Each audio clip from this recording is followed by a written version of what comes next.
आफिया की वतन वापसी का मसला सेनेट में उठाने पर सेनेटर मुश्ताक अहमद और सेनेटर सैफुल आबरू को खराज तहसीन पेश करते हैं। हुकूमत अदालत के अहकामात का इंतजार करने की बजाय बेगुनाह पाकिस्तानी शहरी की रिहाई के लिए अज़खुद इक़दाम करे।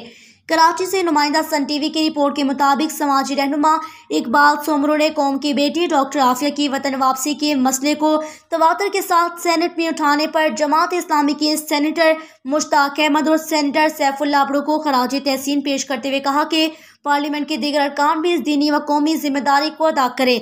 वाज़ेह है कि मंगल को सेनेट में वक्फा सवालात के दौरान सेनेटर मुश्ताक अहमद ने कहा कि डॉक्टर आफिया सिद्दीकी अमरीकी कैद में हैं।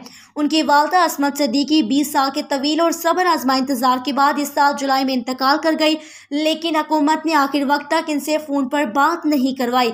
डॉक्टर फौजिया सिद्दीकी और अहले खाना से आज तक फ़ोन पर भी बात न कराई जा सकी।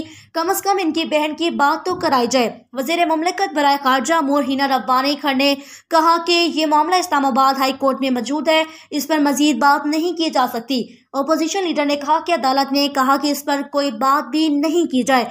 वज़ीर मुमलिकत बराए कानून शहादत ऐवान ने ऐवान को बताया कि इस पर खुलेआम बात नहीं कर सकते, जिसको मालूमात चाहिए वो इन्हें मिल सकती है। सेनेटर सैफुल्लाह आबरू ने कहा कि वज़ीर खारजा वज़ीर मुमलिकत बराए खारजा 6 माह की हुकूमत में 5 माह बाहर मुल्क में गुजारे, क्या आफिया सिद्दीकी से मिलने की कोशिश की? इस पर हिना रब्बानी खर ने कहा कि मिलने की कोशिश नहीं की गई। इकबाल सोमरो ने मुतालबा किया कि हुकूमत इस्लामाबाद हाई कोर्ट के अहकामात का इंतजार न करे, बल्कि बेगुनाह पाकिस्तानी शहरी की रिहाई के लिए अज़खुद इक़दाम करे।